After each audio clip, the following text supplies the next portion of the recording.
Okay, the hot topic. This is one that I'm so passionate about. Somebody will say something mean to a child once, but your child will say it to themselves 10,000, 20,000 times a day. And we do this too.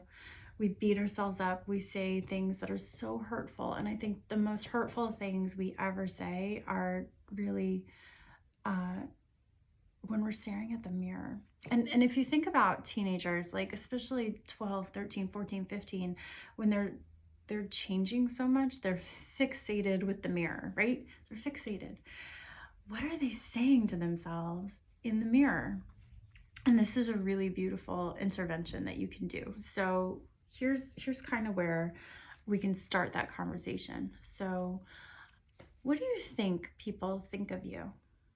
Like, how would people describe you? And let them maybe think about it. Like, what is the perception that people have about you? My backstory on this one, when I was in college, I went to my I had like a really big, what is it called? Orientation. It was orientation weekend. So we all go out for a weekend and we're learning all about college. And then we go home. And then a couple weeks later, we move on campus. So I hope they're doing this again. I think they're starting to.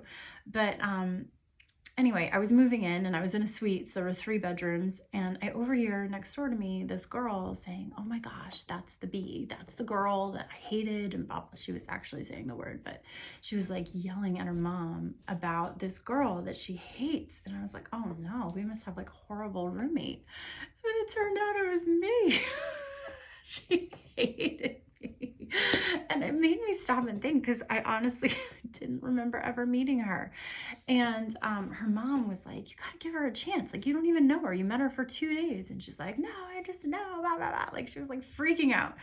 So anyway, long story short, within 3 weeks, we were best friends. I love this girl. And she told me, "Hey, I have to apologize because I really thought you were this bee. I thought you were the meanest girl. I thought you were going to be horrible. And when I saw you walk in and you were in my suite, I was like dying because I judged you, but I judged you really wrong." And, at the time it kind of made me sad. I was like, oh my God, like, is that how people see me? And I don't feel mean. Like, I'm actually not a gossiper. I don't really feel that way. So I was just like, okay. And it gave me food for thought. What is the perception people have of me? It's actually more powerful than what I think about me. So getting your child to kind of think, like, what would people say about me? How do people feel about me? How do people think about me? It's a really interesting conversation. And then you can talk about why do you give off that vibe? What is the vibe? What is the vibe you intend? And what is the vibe that you think people actually get from you? And a lot of times they're a little bit confused, and you can ask them like, "Oh, where'd you pick up that style, that trend, that thing that you do? What does your walk say? What does your hair say? What do your nails that are painted black say?" Whatever it is, like kids are expressing themselves in different ways. Not that different though, if you look at the style. It's kind of funny. I'm like, I wore that. I should have saved that. It's probably worth a lot of money, but whatever. So you can ask people like, what do people think about you? So, and then we're going to change that. What do you wish they saw in you? Right? Because that's where we want to like get them to kind of start to creatively open up their mind. And then how can we make them see those traits? What can we do to actively start to show people what we want or intend people to see in us? This is huge, guys. This is such a big deal. So we want to make sure that kids are starting to connect with like, I only have control over what I'm giving out. I don't have control over what people perceive or take in. And that's really huge. And you can tell them that people will judge you within 7 seconds of seeing you. That's how fast our brains, it's actually instinctive.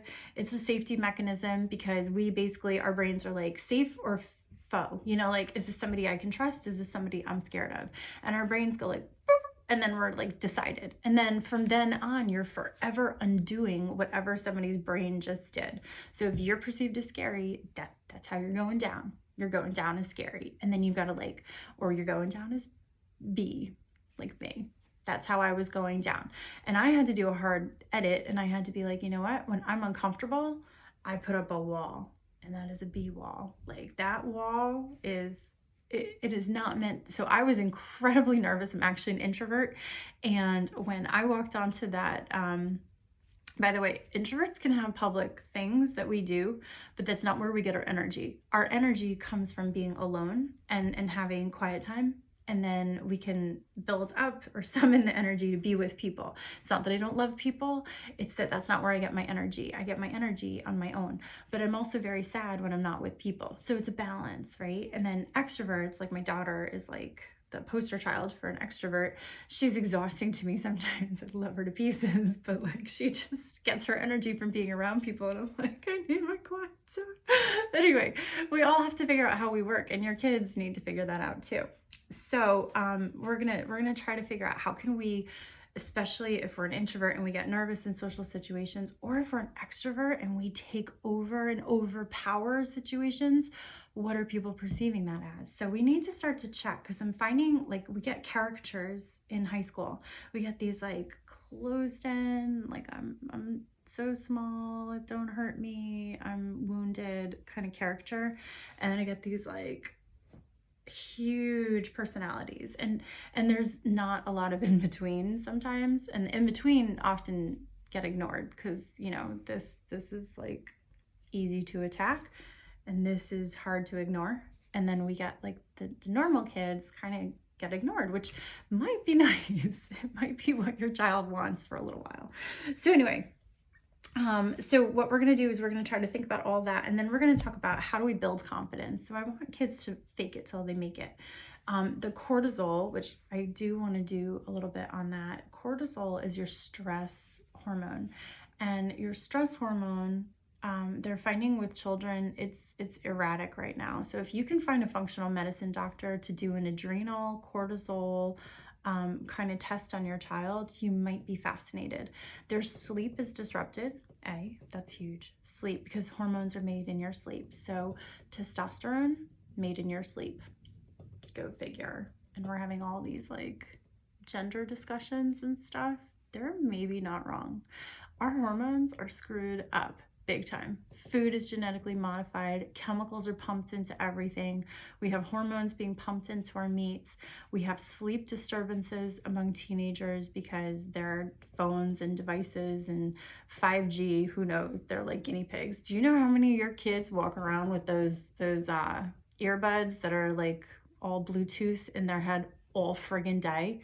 Take them away. Those are for working out. Those are like to go on your run and that's it. They are in their head all day. My husband, he's a sales guy. His phone, he's on the phone all the time. He just got diagnosed with precancerous cells right here. It's in your kid's brain. It's shoved in their ear. Get it the frick away. And don't let them have their phone as their alarm clock. Buy an alarm clock. Get an alarm clock with a sleep mode. Make sure it has pretty rain sounds or whatever. And they have to they have to charge their phone down by you. Trust me, it's going to be heck to pay for a couple months, and then you will thank me. But you are experimenting on your child.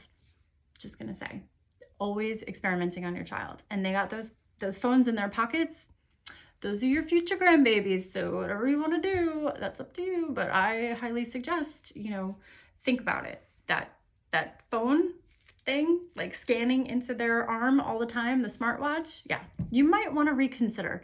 Just think, we don't know what we're doing to our kids. We know we screwed up the millennials a little bit. And now we're doing it to this generation in a whole new way that I think is medical. So functional medicine is amazing if you can find somebody. Down the road, I will be partnering with a functional medicine doctor. I'm hoping. I've already got a whole business plan going, and we're going to help you guys start to take back control from these areas that our government has lost control. Anyway, then what we're going to do, what was I even talking about? So how people perceive you versus what you think inside, and then what they say in the mirror. So I really want you to start to kind of help them to rethink what are the words that they're speaking to themselves. And you may need to be putting little post-it notes on their mirrors. You may need to start speaking to counter. We need to hear something 5 times to counter one negative. I think it's 5, maybe 7. But we have to start to counter what they're hearing in their head. and we need to start to catch them in it. So that mirror is a powerful spot to communicate positivity to your child. You are loved.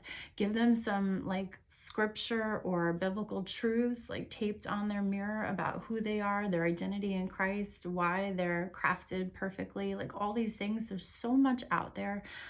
If you really have a child who's really doing a negative feedback loop, you may need to like put a little rubber bands on them and like have them snap it every time they say something negative, or you snap it if you hear something negative out of them. Make it like a tease, you know, put one on you, whatever it is. If it's a cursing issue, maybe you need to like snap the rubber band, tell their friends like snap his rubber bands, because if I hear a curse, you know, just the thing is like those are really hard habits to break. The negative talking, the cursing, the things that we know a successful adult cannot do and function well.